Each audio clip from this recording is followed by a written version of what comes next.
ओम शांति। 30/8/2023 की मुरली। मीठे बच्चे, पवित्र रहने की कसम लेना ही सच्चा रक्षाबंधन है। बाप कल्प में एक ही बार ये राखी तुम बच्चों को बांधते हैं।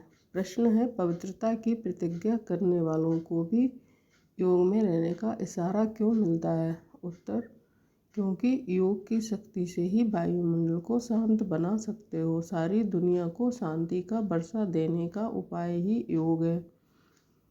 तुम बाप को याद करते हो विश्व में शांति फैलाने के लिए। जितना बाप को याद करेंगे उतना माया का असर नहीं होगा। बाप का यही फरमान है, बच्चे अशरीरी भव। आज की मुरली से गीत बजा है, भैया मेरे राखी के बंधन को निभाना। ओम शांति।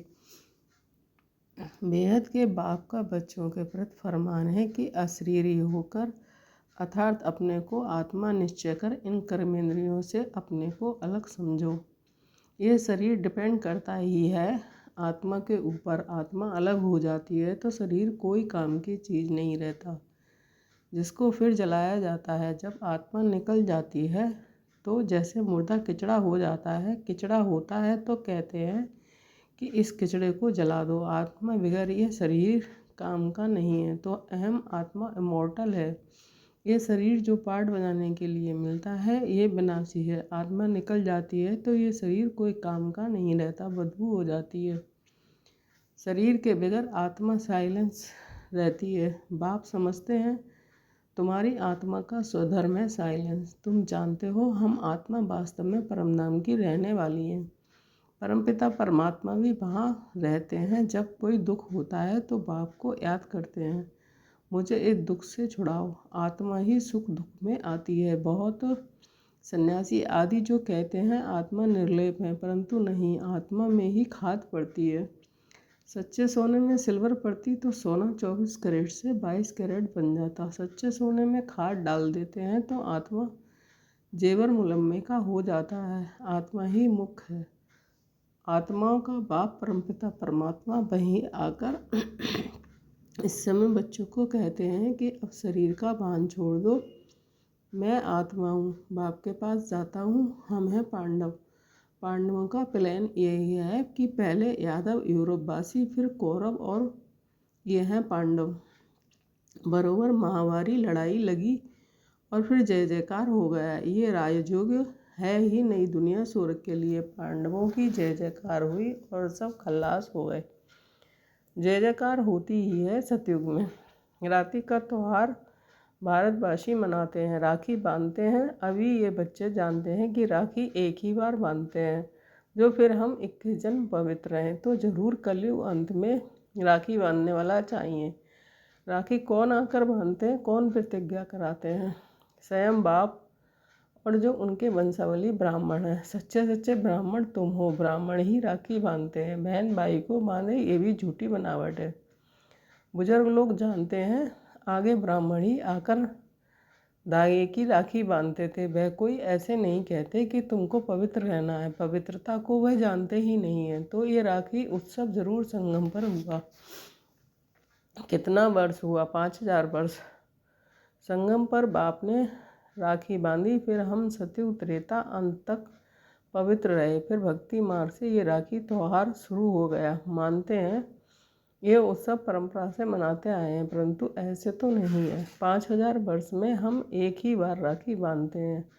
जब द्वापर से पतित बनते हैं तो वर्ष वर्ष राखी बांधते हैं, क्योंकि अपवित्र बनते हैं। जैसे वर्ष वर्ष रावण को भी जलाते हैं, वैसे वर्ष वर्ष राखी भी बांधते हैं। वास्तव में इनका अर्थ तुम समझते हो। बाप आकर कहते हैं, बच्चे प्रतिज्ञा करो। राखी बांधने से कुछ नहीं होता है। ये तो कसम उठाया जाता है कि बाबा हम अभी पवित्र रहेंगे। तो ड्रामा में इन उत्सवों की नूद है। सतयुग त्रेता में राखी बांधने की दरकार नहीं रहती है। वह है ही 22 वर्ण। इस समय अपनी है चढ़ती कला, फिर तो उतरना होता है। हम फिर सतो प्रधान देवता बनेंगे। ब्राह्मण कहते हैं हम अभी ईश्वर की संतान हैं, फिर सो देवता बनते हैं। बनाने वाला है परमपिता परमात्मा। मनुष्य देवता निराकार परमपिता परमात्मा बनाते हैं, मनुष्य नहीं बना सकते। उन्होंने मनुष्य का नाम डाल दिया है। श्री कृष्ण को भी द्वापर में ले गए हैं। तुम पतित से पावन कलयुग अंत में बनते हो, फिर सतयुग आना है। अगर द्वापर में आए तो फिर कलयुग का नाम गुम हो जाना चाहिए। ये रॉन्ग बात है। जब रॉन्ग ही तब तो बाप आकर राइट बनाते हैं ना। अभी सब झूठे हैं, झूठी माया झूठी काया। बाप आकर बच्चों को सच्चा बनाते हैं। सतयुग त्रेता में कभी झूठ बोलते ही नहीं हैं। यहाँ तो पाप करते झूठ बोलते रहते हैं। पाप आत्माओं को पूर्ण आत्मा तो बाप ही बनाएंगे।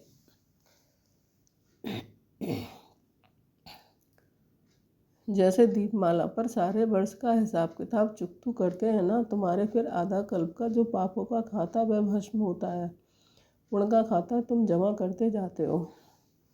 यहीं जमा करेंगे तब 21 जन्म का फल मिलेगा। बाप को याद करने से ही विक्रम विनाश होंगे।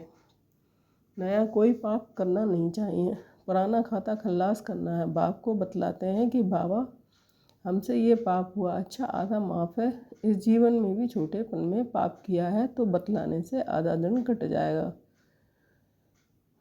बाकी आधा के लिए फिर भी मेहनत करनी पड़ेगी। इस जन्म की जीवन कहानी से आगे का भी पता पड़ जाता है, क्योंकि संस्कार ले आते हैं। फिर इनकी अवस्था का पता पड़ जाता है। ये तो समझते हैं दिन प्रतिदिन नीचे गिरते आए हैं, दुनिया तमो प्रधान बनती जाती है, पाप बढ़ते जाते हैं। फिर पतित पावन बाप आकर राखी बांधते हैं, अर्थात प्रतिज्ञा कराते हैं तो तुम पवित्र बन जाते हो। परंपरा अर्थात हर 5 वर्ष बाद ये सच्ची सच्ची राखी बाप से बंधवाते हैं। फिर उसकी रस्म रिवाज आधा कल्प चलती है। उसका महत्व बहुत है। पहले पहले महत्व है जो राखी बांधते हैं उनका उत्सव मुख्य है। ऊँच से ऊँच उत्सव है शिव जयंती, जिसका कोई को पता नहीं है कि वह कब आए, क्या आकर किया। इब्राहिम, बुद्ध, क्राइस्ट आदि कब आए ये तो सब जानते हैं ना। उनसे आगे सतयुग त्रेता में क्या था वह हिस्ट्री ज्योग्राफी कोई नहीं जानते। देवी देवताओं की राजधानी कैसे स्थापन हुई, कितना समय चली, ये कोई जानते नहीं है। मुख से कहते हैं सतयुग के लक्ष्मी नारायण सर्वगुण संपन्न 16 कला संपूर्ण निर्विकारी थे। लक्ष्मी नारायण तो हुए महाराजा महारानी, उनका बचपन भी चाहिए। बच्चों का किसको पता नहीं है। राधे कृष्ण को फिर उल्टा द्वापर में ले आते हैं। यह मनुष्य की अपनी कल्पना है। सतयुग की आयु भी लाखों वर्ष लिख दी है, इतनी तो नहीं होनी चाहिए। खुद भी कहते हैं 3000 वर्ष बिफोर क्राइस्ट बरोबर देवी देवताओं का राज था, तो फिर सतयुग में इतने वर्ष क्यों देते हैं। सहज बात है ना, परंतु माया पत्थर बुद्धि बना देती है, जो बिल्कुल ही भूल जाते हैं कि हम देवी देवता थे। नंबर 1 ही जब नारायण बनता तो उनको ये ज्ञान नहीं होता है। ज्ञान प्रायः लोप हो जाता है। बाप कहते हैं अभी तुमको ज्ञान देता हूँ मनुष्य देवता बनाने का। देवता बन गए फिर क्या सिखलाएंगे, दरकार ही नहीं है। तो राखी का उत्सव भी तुम जानते हो। ये सब उत्सव वर्ष वर्ष होते हैं। कुंभ का मेला, सागर नदी का मेला भी बड़ा भारी लगता है, मशहूर है। सागर तो बाप है, उनसे पहले ये ब्रह्मपुत्रा निकली, फिर वृद्धि होती जाती है। सागर और ब्रह्मपुत्रा का मेला देखने में आता है। वहाँ फिर है नदियों का मेला, उसमें भी साफ पानी और मैला पानी दिखाई पड़ता है। वहाँ भी हर वर्ष मेला लगता है। वर्ष वर्ष जाकर पतित से पावन बनने स्नान करते हैं। अभी तुम संगम युग पर हो, बरोबर इस समय तुम ज्ञान सागर से आकर मिले हो। यह है संगम का सुहावना समय, जबकि आत्माओं का परमपिता परमात्मा से मिलन होता है। तुम बच्चे जानते हो कि जो भी पर्व मनाते हैं वह सब अभी के हैं। आज के रक्षाबंधन बाबा थोड़ी राखी भी ले आए। अब बाबा पूछते हैं कि किसको सिर्फ बाबा से राखी बंधवानी है, वह हाथ उठाए। पहले 2-4 ने हाथ उठाया, फिर बाबा ने कहा सिर्फ बाबा से जिनको राखी बंधवानी है वो हाथ उठावे, तो मेजॉरिटी ने हाथ उठाया। बाप बदावा बोले कि अब तुम सब पावन नहीं बने हो जो राखी बंधवाते हो। फिर मम्मा से बाप दादा ने पूछा तो मम्मा बोली राखी तो बंधी हुई है। देखो बाबा ने बच्चों की परीक्षा ली तो सब फेल हो गए। मम्मा ने ठीक कहा कि तुम तो पवित्र हो ही, बाकी ज्ञान की धारणा पर मदार है। खजाना तो मिलता ही रहेगा, जब तक जीते हो तब तक खजाना इकट्ठा करते रहो। पवित्र तो तुम हो, परंतु याद में रहने से तुम वायुमंडल को शांत बनाते हो, सारी दुनिया को शांति का वर्षा दे रहे हो। पवित्रता की ही प्रतिज्ञा की जाती है। बाप को याद करते हो शांति फैलाने के लिए। ये भी तुम जानते हो कि जितना बाप को याद करेंगे माया का असर नहीं होगा। माया के तूफान भी आते हैं ना। बाप तुम बच्चों को पढ़ाकर तत्कालदर्शी बना रहे हैं। ड्रामा के आदि मत अंत को तुम जानते हो। तुम्हारा ये भूलना भी ड्रामा में है, इसलिए फिर से मुझे आना पड़ता है। तुम बच्चों को राजयोग सिखलाने सिर्फ जयंती मनाते हैं, परंतु अर्थ नहीं समझते। बाबा ने राखी लाई थी क्योंकि एक बच्चा नया आया था। ये पान का बीड़ा उठाना होता है। बाबा हम राखी बंधवाते हैं। हम पवित्र बन क्यों नहीं बेहद के बाप से वर्षा लेंगे, क्योंकि इसमें पवित्रता की फर्स्ट बेहद का बाप कहते हैं। आधा कल्प तुमने विषय गटर में बहुत धोखे खाए हैं। ये है ही कुंभी पाक नर्क। 63 जन्म गोते खाए हैं। अब प्रतिज्ञा करो, बाबा हम भी पवित्र दुनिया में चल सुख का वर्षा लूँगा। परंतु हिम्मत नहीं देखते। यह है ज्ञान मानसरोवर। इसमें ज्ञान स्नान करने से मनुष्य स्वर्ग की परी बन जाते हैं। भारतवासी लक्ष्मी नारायण आदि के मंदिर बनाते हैं, परंतु उनको पता थोड़ी है कि वह कब आए थे। तो ये हुई अंधश्रद्धा। तुम बच्चों ने अब बाप ने आप समान मास्टर ज्ञान सागर बनाया है। जैसे बैरिस्टर पढ़कर आप समान बनाते हैं, फिर नंबरवार पुरुषार्थ अनुसार पास होते हैं। ये भी पढ़ाई है, एम ऑब्जेक्ट के लिए रखा हुआ है। शिव बाबा भी चित्र हैं, परंतु समझते कुछ नहीं है। गाते हैं पतित पावन सीताराम। ये है ही रावण संप्रदाय। इसलिए बाप कहते हैं अपनी शकल देखो, 16 कला संपूर्ण निर्विकारी हो। अपने को आत्मा निश्चय करते हो। तुम्हारी आत्मा का बाप कौन है उनको नहीं जानते हो। तुम नास्तिक ठहरे, फिर नास्तिक लक्ष्मी को कैसे भरेंगे। तुम जानते हो बरोबर हम बंदर संप्रदाय के थे, अब हम श्री नारायण के बनने लायक बनते हैं। बाप कहते हैं मैं तुमको माया रावण के राज से लिबरेट करने आया हूँ, फिर रावण का भूत कभी जलाएंगे ही नहीं। ये समझने की बात है। जितना पुरुषार्थ करेंगे उतना अच्छा वर्षा पाएंगे। बाबा बता सकते हैं कि तुम इस समय के पुरुषार्थ के अनुसार क्या बनेंगे। आजकल मनुष्यों की मौत तो बड़ी चीप सस्ती है। वहाँ तो समय पर आयु पूरी हुई झट मालूम पड़ेगा। हमको ये चोला छोड़ दूसरा नया लेना है। नई नई आत्माएं आती हैं तो पहले पहले उनकी महिमा होती है, फिर कम हो जाती है। सतो रजो तमो से हर एक को पास करना पड़ता है। बाबा आकर सतो प्रधान बनाते हैं। ये भी वंडर है। कितनी करोड़ आत्माओं को अपना अविनाशी पार्ट मिला हुआ है जो कभी विनाश नहीं हो सकता। आत्मा इतनी छोटी सी बिंदी है, इसमें सारा पार्ट अविनाशी भरा हुआ है। इसको कुदरत कहा जाता है। नया कोई इन बातों को समझ ना सके, बड़ी गुहा बातें हैं। शिव का रूप तो यही दिखाते हैं ना। अगर हम इनका रूप बदला दें तो कहें इनकी तो दुनिया न्यारी बातें हैं। नई दुनिया के लिए नई बातें अभी तुम सुनते हो, तुम कल बाद भी तुम ही आकर सुनेंगे। तो पतित पावन बाप ने प्रतिज्ञा कराई थी। जिन्होंने ये प्रतिज्ञा की वही स्वर्ग के मालिक बने हैं। इसलिए ये त्यौहार मनाया जाता है। सच्चे सच्चे ब्राह्मण तुम हो। सरस्वती ब्राह्मण ऊंची गाई जाती है।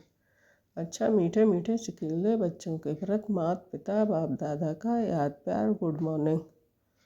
रूहानी बाप की रूहानी बच्चों को नमस्ते।